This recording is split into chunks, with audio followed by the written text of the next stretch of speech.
रामायण का अध्ययन आपने किया होगा, पर क्या आप रामायण का रूपक जानते हैं? भारतीय साहित्य में कई कवियों ने रामायण का रूपक प्रस्तुत किया है।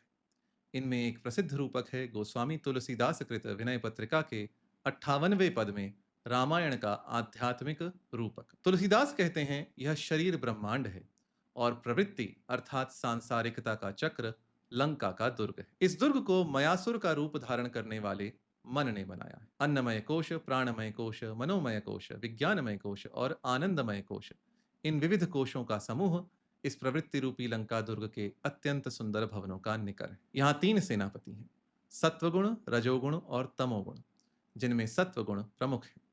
चारों ओर देहाभिमान रूपी भयंकर, घोर, विशाल, अथाह, दुस्तर और अपार समुद्र है। राग, द्वेष आदि का समूह और सारे मनोरथ इस देहाभिमान रूपी समुद्र के घड़ियाल हैं और आसक्ति, संकल्प एवं विकार इसकी लहरें हैं। इस प्रवृत्ति रूपी लंका दुर्ग का रावण कौन है? इसमें किन किन राक्षसों का वास है? तुलसीदास कहते हैं यहाँ मोह रावण है, अहंकार कुंभकर्ण है और विश्राम हरने वाला काम मेघनाद है। लोभ अतिकाय है, मत्सर दुष्ट महोदर है, क्रोध महापापी देवांतक है, द्वेष दुर्मुख है, दंभ खर है, कपट अकंपन है, दर्प मनुजाद है और मद शूलपाणी। यह राक्षसों का समूह अमित बलशाली है और दुर्जय है।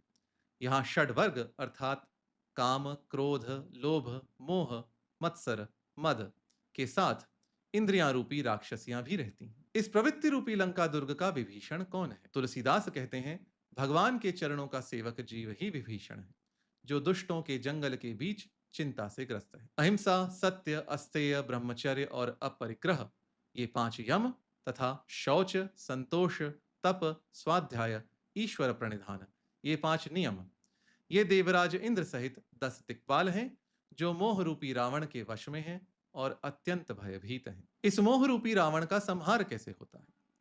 तुलसीदास कहते हैं ज्ञान रूपी दशरथ के घर में शुभ भक्ति रूपी कौशल्या से हृदय में श्री राम अवतार लेते हैं।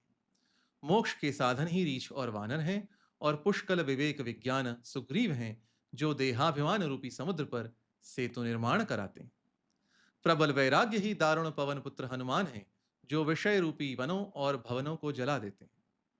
मोक्ष साधन रूपी वानर सेना, विवेक विज्ञान रूपी सुग्रीव और वैराग्य रूपी हनुमान की सहायता से श्री राम मोह रूपी दुष्ट राक्षस राज रावण को निर्वंश करके जीव रूपी विभीषण का हित करते हैं। तुलसीदास कहते हैं फिर सभी दुखों को हरने वाले और केवल ज्ञान की राशि श्री राम अपने अनुज लक्ष्मण और पत्नी जानकी सहित जीव के हृदय कमल में सदा निवास